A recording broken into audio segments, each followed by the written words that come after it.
تو ناظرین السلام علیکم ورحمۃ اللہ وبرکاتہ۔ آج کا بیان حضرت شاکر علی نوری کا بیان ہے، جو ہم مسلمانوں کو ایک پیغام دیتے ہوئے، ایک نصیحت دیتے ہوئے اس بیان میں سنیں گے۔ تو پورا بیان ضرور سنیں اور اس پر عمل بھی کریں، اور ہمارے چینل کو ضرور سے ضرور سبسکرائب کریں۔ تو چلیے بیان شروع کرتے ہیں۔ حاضر کے تقاضے کو سامنے رکھتے ہوئے ایک نئے موضوع کا سلسلہ شروع کیا گیا ہے، اور وہ ہے رزق کے دروازے۔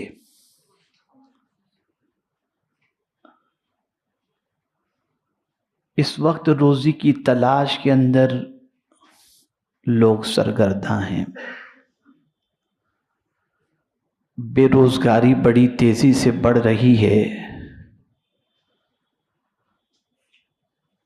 اور جن کی کاروباری پوزیشن اچھی بھی ہے، وہ بھی یہ کہتے ہوئے دکھائی دیتے ہیں کہ سروائیو کرنا بڑا ڈیفیکلٹ ہو رہا ہے۔ میری ایک اچھے کاروباری سے ملاقات ہوئی، تو انہوں نے کہا کہ کیا کریں، ملازمین کی تعداد زیادہ ہے تو کاروبار چلانا پڑتا ہے، چونکہ ان کو تنخواہ دینی ہے، اور اگر ان کو تنخواہ نہ دیں تو وہ چھوڑ کے چلے جائیں گے، تو نفع جو پہلے ہم کو ملتا تھا اب اتنا نہیں ملتا، لیکن چونکہ کاروبار چلانے کے لیے چلانا پڑ رہا ہے۔ آمدنی کی پوزیشن یہ ہو گئی کہ پہلے جیسی آمدنی نہیں رہی، اور اخراجات کا معاملہ یہ رہا کہ پہلے سے زیادہ اخراجات بڑھتے جا رہے ہیں۔ تو آدمی سوچتا ہے کہ روزی کہاں سے ملے، کیا کریں؟ تو میرے رب کی عظمت پر قربان جائیے، اس نے رزق کا ذمہ بھی لیا، اور ساتھ ہی ساتھ اس نے راستے بھی بتائے کہ میرے بندو یہ راہ تم اپناؤ، میں دینے والا ہوں نا رزق، تو میں تمہیں جو راستہ بتاتا ہوں اس راستے پر تم چلو، رزق دینا میرا کام ہے۔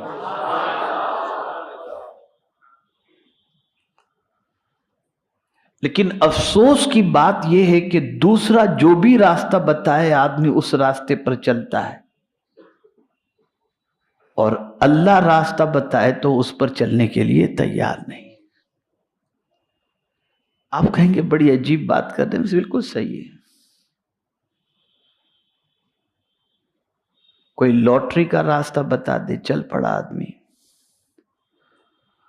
اور آج مسلمانوں کی پوزیشن، اور خاص طور پر نوجوانوں کی پوزیشن یہ ہے کہ بے روزگاری کی وجہ سے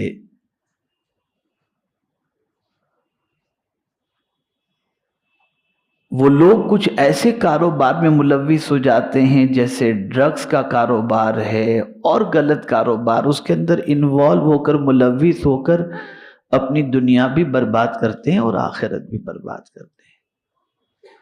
کوئی غلط دوست مل گیا، اس نے راستہ بتا دیا، یہ کرو، ایسا کرو تو اس طریقے سے ہوگا، اتنا فائدہ ہوگا، چوری کا مال بیچو، غلط مال بیچو، یہ پتہ نہیں کیا کیا جو بھی چل رہا ہے، میں آپ کو کیا بتاؤں، سب سے آپ واقف ہیں۔ مجھے تو قرآن کا بتایا ہوا راستہ آپ کو بتانا ہے۔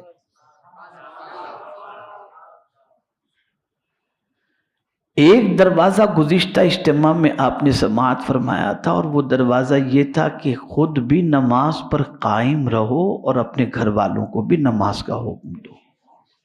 جو یہ کرے گا، اللہ نے فرمایا نحن نرزقک، ہم تم کو روزی عطا کریں گے۔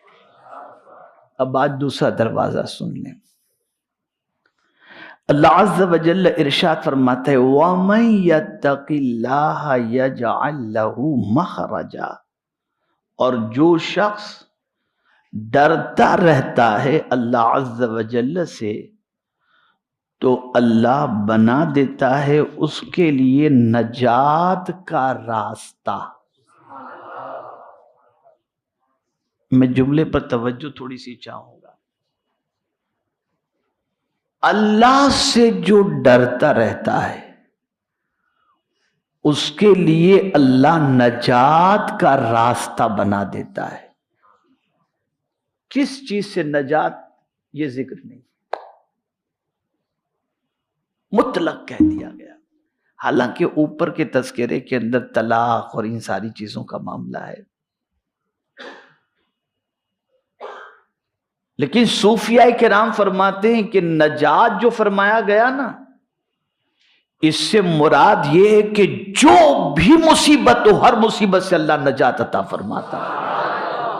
مفلسی کی مصیبت، تم اللہ سے ڈرو، اللہ اس سے نجات عطا فرما دے گا. بیماری کی مصیبت، اللہ اس سے بھی نجات عطا کر دے گا. تنگ دستی کی مصیبت، اللہ اس سے بھی نجات عطا کر دے گا. جو مصیبتیں تمہیں ہوں، تم اللہ سے ڈرنا شروع کرو، اللہ تمہاری مصیبتوں سے تم کو نجات عطا فرما.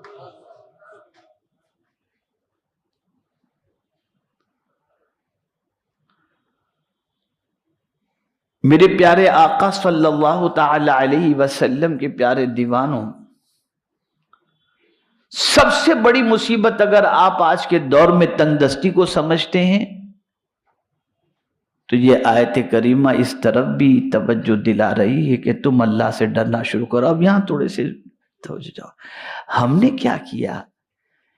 اس آیت کو پڑھنا شروع کیا، ڈرنا شروع نہیں کیا. ہم نے اسے وظیفہ بنا لیا. یہاں وظیفہ بنانے کی بات نہیں ہے، یہاں ڈرنے کی بات ہے. بعض چیزوں کے پڑھنے کے فائدے ہیں اپنی جگہ پر، لیکن یہاں رب فرما رہا ہے کہ جو ڈرا. اور آج انسان سب سے ڈرتا ہے، خدا سے نہیں ڈرتا. اور قرآن کہتا ہے لا تخشوا الناس واخشونی، لوگوں سے مت ڈرو، مجھ سے ڈرو. لوگوں سے ڈر کر کے انسان ان کے سامنے گناہ نہیں کرتا. لوگوں سے ڈر کر کے انسان جھوٹ نہیں بولتا. لوگ کیا سوچیں گے؟ لوگوں سے ڈر کر انسان بد نگاہی نہیں کرتا.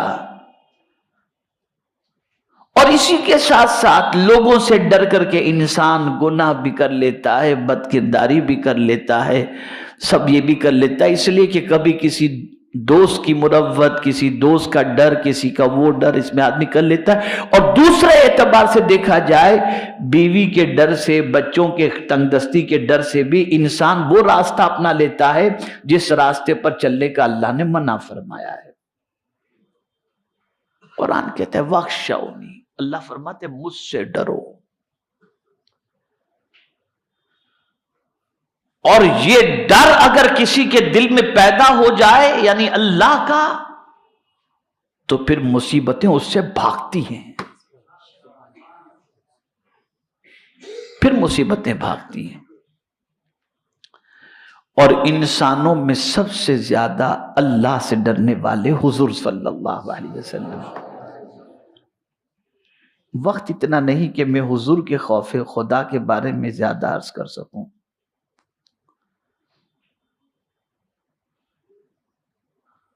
میرے پیارے آقا صلی اللہ تعالی علیہ وسلم کے پیارے دیوانوں، اللہ سے ڈرنے والے بندے کے اللہ سارے کام آسان کر دیتا ہے. یہ قرآن کہہ رہا ہے وَمَن يَتَّقِ اللَّهَ يَجْعَل لَّهُ مِنْ أَمْرِهِ يُسْرًا. ہر کام آسان کر دیتا ہے. اور یہی وجہ ہے کہ اللہ والوں کو کل کا کوئی ڈر رہتا ہی نہیں تھا کہ کل کیا کھائیں گے. حضور صلی اللہ علیہ وسلم مسجد نبوی شریف میں تھے، نماز کا وقت ہو گیا اور اچانک جلدی سے اٹھے اور سرکار گھر تشریف لے گئے. صحابہ کو حیرت ہوئی، اچانک حضور کیوں جلدی جلدی گھر تشریف لے گئے. کچھ دیر کے بعد حضور صلی اللہ علیہ وسلم تشریف لائے تو صحابہ نے عرض کیا حضور سب ٹھیک تو ہے؟ حضور آج جلدی تشریف لے گئے. کہا اصل میرے گھر میں کچھ تھوڑا سا سونا پڑا تھا تو میں نے سوچا پہلے اس کو اللہ کے نام پہ دے دوں پھر نماز کے لیے آؤں. کل کا ڈر نہیں تھا، وہ اللہ سے ڈرتے تھے. اور میں نے گزشتہ اجتماع میں آپ سے عرض کیا تھا کہ روزی دینے والا کون ہے؟ اللہ. آج سیٹھ سے آدمی ڈرتا ہے کہ نوکری سے نکال نہ دے، وہ صرف مہینے کی تنخواہ دیتا ہے، لیٹ آنے پر تنخواہ کاٹ بھی دیتا ہے. اے رب تیری عظمتوں پر قربان کہ تو کتنا کریم ہے. ہم نافرمانی کرتے ہیں پھر بھی تو بھوکا سلاتا نہیں، بھوکا اٹھاتا ہے اور کھانا عطا کر دیتا ہے. کتنا کریم. اس سے ڈرو. اور جب قرآن کہہ دے تو پھر بات مان لینی چاہیے، وہاں سرنڈر ہو جانا چاہیے. آئیے میں آپ کو دلیل کی روشنی میں عرض کروں. ایک نوجوان فاروق اعظم رضی اللہ تعالیٰ عنہ کے پاس حاضر آیا اور عرض کرنے لگا امیر المؤمنین کوئی کام کاج نہیں ہے،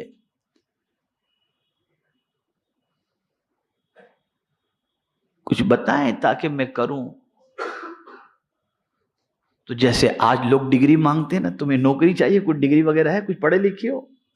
تو فاروق اعظم نے پوچھا کچھ پڑھا لکھا ہے تو کچھ جانتا ہے؟ کہا حضور کچھ نہیں جانتا. کہا قرآن کا؟ حضور وہ بھی اتنا نہیں جانتا. جا بولے پہلے قرآن پڑھ کر کے آ، اس کے بعد دیکھتے ہیں. اب فاروق اعظم نے فرما دیا، روزی کی ضرورت بھی تھی، گیا قرآن سیکھنے کے لیے. پڑھنے لگے وہ قرآن، اور پھر قرآن اچھی طریقے سے جب سیکھ لیا، اچھی طریقے سے سیکھ لیا، اس کے کافی عرصے تک وہ فاروق اعظم کے پاس آئے نہیں، اور نہ کوئی بات فاروق اعظم سے انہوں نے اپنی پریشانی کی آتے ہوں گے جاتے ہوں گے لیکن وہ نظر نہیں پڑتی ہوگی اور وہ اپنے حساب سے چلے جاتے. کچھ دنوں کے بعد فاروق اعظم رضی اللہ تعالیٰ عنہ سے ملاقات ہوئی تو سیدنا فاروق اعظم رضی اللہ المولا تبارک و تعالی عنہ نے ارشاد فرمایا کیا بات ہے، اس کے پاس سے تم ملے ہی نہیں مجھ سے؟ تو کہنے لگے حضور آپ نے مجھ سے فرمایا تھا قرآن پڑھنے کے لیے، میں قرآن پڑھنے لگا تو میری ضرورت تو روزی تھی نا، تو پڑھتے پڑھتے ایک آیت پر پہنچ گیا اور وہ آیت تھی وَمَن يَتَّقِ اللَّهَ يَجْعَلْ لَهُ مَخْرَجًا. جو اللہ سے ڈرتا ہے اللہ تعالیٰ اس کے لیے نجات کا راستہ نکال دیتا ہے. بس تب سے میں نے اللہ کے ڈر کو اوڑھنا بچھونا بنا لیا. اب اللہ ایسی جگہ سے روزی عطا کرتا ہے جہاں میرا گمان بھی نہیں پہنچتا.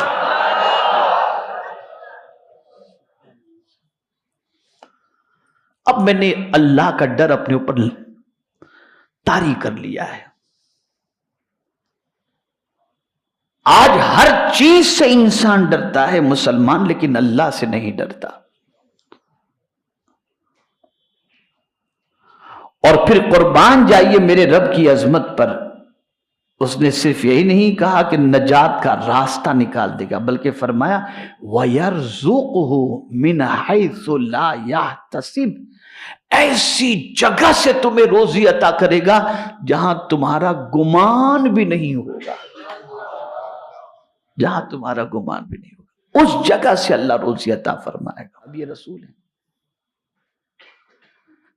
آقا کریم صلی اللہ علیہ وسلم کی بارگاہ میں حاضر آئے اور عرض کرنے لگے یا رسول اللہ صلی اللہ تعالی علیہ وسلم، میرے بیٹے کو دشمنوں نے گرفتار کر لیا ہے اور اس کے گرفتار ہونے کی وجہ سے ہم کافی پریشانی میں ہیں اور اس کی ماں رو رو کر کے بالکل اس کی حالت خراب ہو چکی ہے. سرکار کوئی نسخہ ہو تو بتائیں تاکہ میرا بچہ رہا ہو جائے اور اس کی ماں کی آنکھوں کو ٹھنڈک پہنچے. آقا کریم صلی اللہ علیہ وسلم نے حضرت عوف رضی اللہ تعالیٰ عنہ کو جو نصیحت فرمائی سنیے. ارشاد فرمایا اے عوف اتقی، اللہ سے ڈر، اللہ سے ڈر اور صبر اختیار کر، اور لا حول ولا قوت الا باللہ العلی العظیم تو بھی پڑھ اور تیری بیوی کو بھی بول کے وہ بھی پڑھے. حضرت عوف رضی اللہ تعالیٰ عنہ گھر تشریف لے گئے، اپنی بیوی سے فرمایا کہ حضور صلی اللہ علیہ وسلم نے یہ عمل عطا فرمایا ہے اور ارشاد فرمایا ہے کہ اللہ سے ڈرو، صبر کرو اور لا حول ولا قوت الا باللہ العلی العظیم کی کثرت کرو، تم بھی پڑھو میں بھی پڑھوں۔ اس نے کہا کیا ہی اچھی بات حضور نے بتائی ہے، چلو اس پر عمل کرتے ہیں۔ پہلے بھی ڈرتے تھے وہ، پہلے بھی ڈرتے تھے، لیکن جب حضور نے کہہ دیا تو اور زیادہ ڈر کے اندر اضافہ کر دیا، اور ڈر میں اضافہ کر دیا انہوں نے، اور بہت زیادہ ڈرنے لگے۔ میں ڈر کس کو کہتے ہیں وہ بھی تھوڑا بتا دوں گا تاکہ آپ سمجھ سکیں ڈر کا مطلب کیا ہے، ڈر کا مطلب کیا ہے وہ سمجھ سکیں آپ۔ اب وہ انہوں نے اس پر عمل کیا۔ ایک دن بیٹھے ہوئے تھے گھر کے دروازے پر، کسی نے دستک دی تو حضرت عوف رضی اللہ تعالیٰ عنہ نے دروازہ کھولا تو جو بیٹا جس کو دشمنوں نے گرفتار کیا تھا ان کا نام سالم تھا، حضرت سالم، وہ گھر کے دروازے پر۔ دیکھ کر حضرت عوف تو خوش ہو گئے، لیکن وہ تنہا نہیں آئے تھے، 100 اونٹ ساتھ میں لے کر کے آئے۔ کتنے اونٹ؟ 100 اونٹ ساتھ میں لے کر کے آئے تھے۔ خوشی کی انتہا نہ رہی۔ بچے سے کہا بیٹا سب خیر؟ بولے کہاں ابا جان، ایسا ہوا کہ دشمنوں کو میں نے غافل پایا تو میرے ہاتھ پیر کی بیڑیاں کھل گئیں اور کھول ڈالی میں نے، اور اس کے بعد جو ہے وہ میں نے دیکھا وہ غافل ہیں تو اونٹ بھی لے کر کے ساتھ میں آ گیا، اونٹ بھی لے کر کے آ گیا۔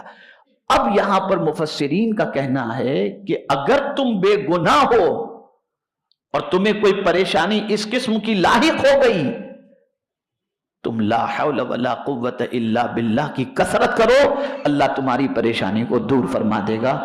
اور میں نے خود ایک بے گناہ قیدی کے حوالے سے مسجد نبوی شریف میں مجھ سے میرے ایک دوست نے کہا کہ میرے بھائی کا کوئی قصور نہیں ہے، جبرن میرے بھائی کو کسی وجہ سے قید کے اندر ڈال دیا گیا۔ میں نے کہا اس سے بھی کہو تم بھی لا حول ولا قوت الا باللہ کی کثرت کرو، انشاءاللہ وہ رہائی اسے نصیب ہو جائے گی۔ جیسے اس نے پڑھنا شروع کیا، مدینہ ہی کے اندر تیسرے دن اس نے کہا کہ میرے بھائی کو بے قصور تھا، چھوڑ دیا گیا۔ سبحان اللہ، سبحان اللہ، سبحان اللہ۔ اللہ سے ڈرو۔ قرآن مقدس میں ایک مقام پر نہیں، سینکڑوں مقامات پر اللہ سے ڈرنے کا حکم دیا گیا، اور جو اللہ سے ڈرتا ہے نا اس کو رزق کا ٹینشن نہیں رہتا۔ اللہ نے فرمایا ایسی جگہ سے دوں گا جہاں تیرا گمان بھی نہیں پہنچے گا، تجھے پتہ بھی نہیں ہوگا، وہاں سے میں دے دوں گا۔ اب ڈرنا کسے کہتے ہیں بہت شارٹ میں سمجھا دوں۔ مفسرین کے کئی اقوال ہیں اور مفسرین کی کئی تعریفیں ہیں، کئی تعریفیں مفسرین نے کی، لیکن ایک بہت جامع تعریف، سمجھ میں آنے والی تعریف میں آپ کو بتا دوں کہ اللہ سے ڈرنا کسے کہتے ہیں۔ اللہ سے ڈرنے سے مراد یہ ہے اللہ نے جو حکم دیا وہ کرو، اور جس سے بچنے کے لیے کہا اس سے بچو۔ جب تم یہ کر لو گے تو متقی بن جاؤ۔ اس نے جو کرنے کے لیے کہا وہ کرو، اور جس سے بچنے کے لیے کہا اس سے بچو۔ جب تم یہ دونوں کام کرو گے تم متقی ہو جاؤ گے۔ ہمارا حال یہ ہے کہ جس سے بچنے کا کہا وہ کر رہے ہیں، اور جو کرنے کا کہا ہے وہ نہیں کر رہے، اور بابا کچھ کہہ دیں تو فوراً کریں گے، اللہ کہے گا تو نہیں کریں گے۔ حال یہ ہو چکا ہے، خدا کی قسم کبھی کبھی تو ڈر لگتا ہے مجھے۔ کوئی بابا اگر کہہ دے یہ صبح دیکھنا مالدار ہو جائے گا تو فجر نہیں پڑے گا، لیکن وہ دیکھے گا ضرور اٹھ کے، پہلے بابا نے کہہ دیا ہے۔